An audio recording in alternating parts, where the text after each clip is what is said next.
Alright, here we go with our very last modern deck tech. This is the deck that we've actually been working with.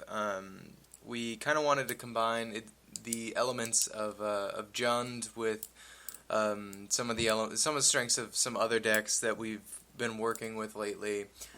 We noticed how strong Liliana the Veil was in Modern. We noticed how strong Geist of St. Draft was, and obviously you can see that there's kind of a shell of Jund here with the Deathrite Shamans, the Dark Confidants, the Lilianas, the Abrupt Decay, which I'd like to fit more Abrupt Decay and Maelstrom Pulse in this deck, but this is actually just I actually just made this list today, so I haven't done a lot of testing with it. Although I'd really like to work with this list.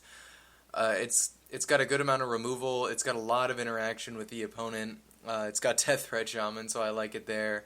The original theory of this deck was I wanted to be playing 3 drops and 1 drops rather than 2 drops. I wanted those to kind of be my powerhouses, so I wanted to be like playing a turn 1 ramp dude. The problem was before is that we only really had Noble Hierarch is really the only ramp dude that I liked. Birds of Paradise just didn't do enough for me, whereas Hierarch, kind of puts pressure on your opponent with giving your dudes exalted. The Deathrite Shaman being the newest addition from Return to Ravnica makes me want to play a bunch of 1-drop mana ramp dudes, and so the most powerful 3 drops in the format that we've noticed, again, Geist of St. Draft and Liliana, our idea was, well, let's just play those on turn 2, and that way it gets around Spell Snare.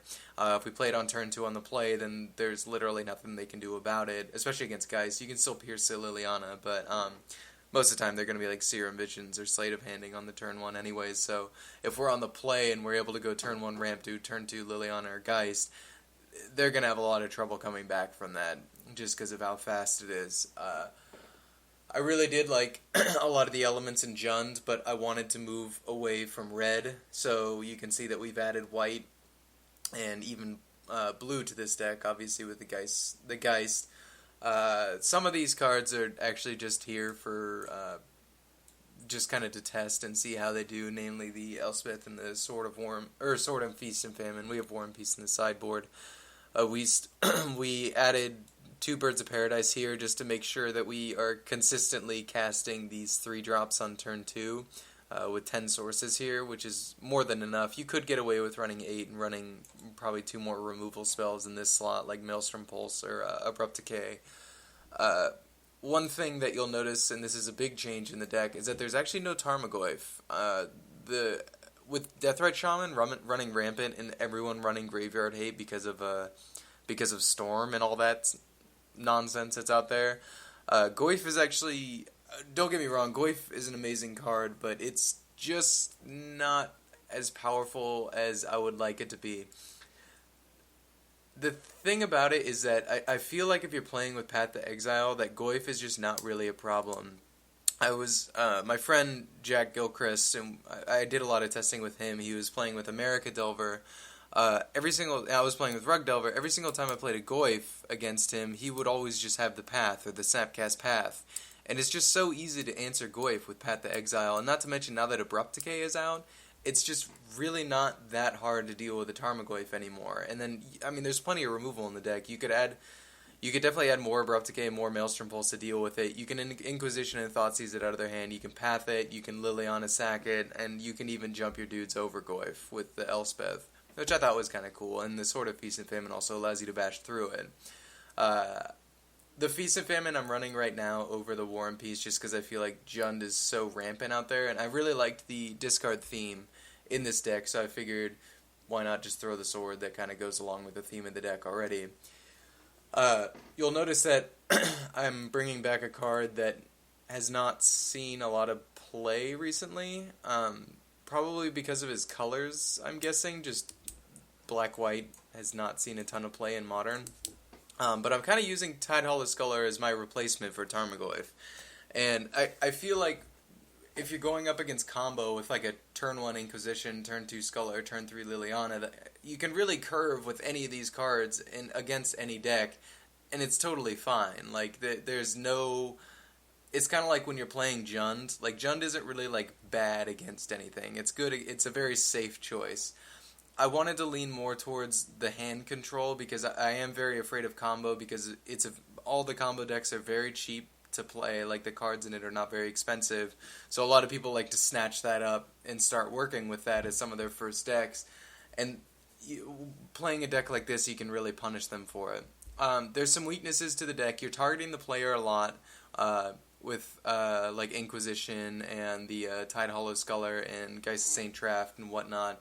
So the Leyline of Sanctity sideboard tech in the Eggs deck that we saw from the Pro Tour is definitely something to be aware of. But I really like this deck. I was trying to think of what to call it, and I was like, well, it's kind of like junk, but then it has blue in it, and then I said junk and thought of blue balls, because like blue and balls, and so yeah, that's how high my maturity level is. I'm calling this deck blue balls right now, and so let's talk about the sideboard a little bit.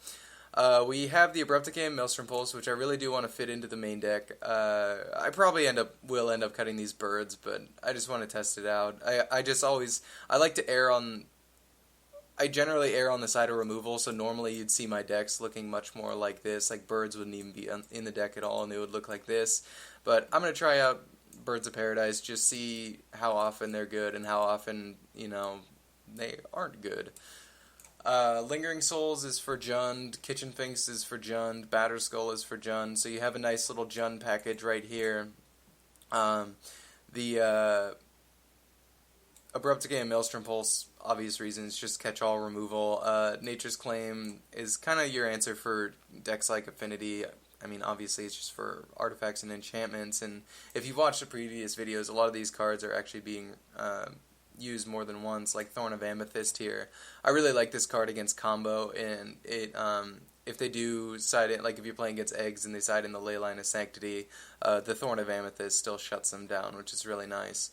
The Sword of War and Peace obviously is just like an optional side for the sword if red and white is better than green and black for whatever reason. And then Zealous Persecution is really nice as well. Just a combat trick against, if you're playing against Jund, like the Spirit Jund versions, being able to knock off all their spirits and get in there from much harder than that. Zealous Persecution as a combat trick is a pretty big blowout when you have multiple creatures attacking and blocking. So yeah, that's pretty much the deck. We're going to be doing a lot more testing.